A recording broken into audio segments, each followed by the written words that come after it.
जय श्री कृष्ण जी की जय। भगवत गीता जी। संबंध दोनों सेनाओं के योद्धाओं को अर्जुन किस प्रकार भगवान के विकराल मुखों में प्रविष्ट होते देख रहे हैं। अब 2 श्लोक में उसका पहले नदियों के जल के हस्तांत से और तदंतर पतंगों के हस्तांत से स्पष्टीकरण कर रहे हैं। यथा नदीना बहवो भूवेगा समुद्रमेवापि मुखा ध्रुवनित तथा तवामी नलो कवीरा विष्णित वक्त्राण्य भी विज्वलनिता। जैसे नदियों के बहुत से जल के प्रभाव स्वाभाविक ही समुद्र के ही सम्मुख दौड़ते हैं अर्थात समुद्र में प्रवेश करते हैं, वैसे ही वह नरलोक के वीर भी आपके प्रज्वलित मुखों में प्रवेश कर रहे हैं। प्रश्न।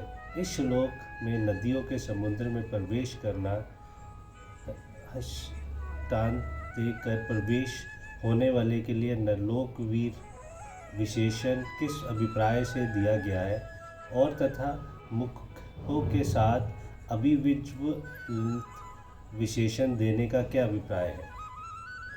इस श्लोक में उन विषम द्रोणादि श्रेष्ठ शूरवीर पुरुषों के प्रवेश करने का वर्णन किया गया है जो भगवान की प्राप्ति के लिए साधन कर रहे थे तथा जिनको बिना ही इच्छा के युद्ध में प्रवृत्त होना पड़ा था और जो युद्ध में मरकर भगवान को प्राप्त करने वाले थे।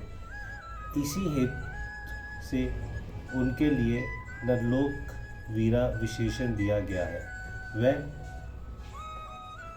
मौतिक युद्ध में जैसे महान वीर थे वैसे ही भगवत प्राप्ति के साधन रूप आध्यात्मिक युद्ध में भी काम आदि शत्रुओं के साथ बड़ी वीरता से लड़ने वाले थे। उनके प्रवेश में नदी और समुद्र का हस्तांत देकर अर्जुन ने यह बात दिखलाया है कि जैसे नदियों के जल स्वाभाविक ही समुद्र की ओर दौड़ते हैं और अंत में अपने नाम रूप को त्याग कर समुद्र ही बन जाते हैं, वैसे ही ये शूरवीर भक्तजन भी आपकी ओर मुख करके दौड़ रहे हैं और आपके अंदर अभिनव भाव से प्रवेश कर रहे हैं।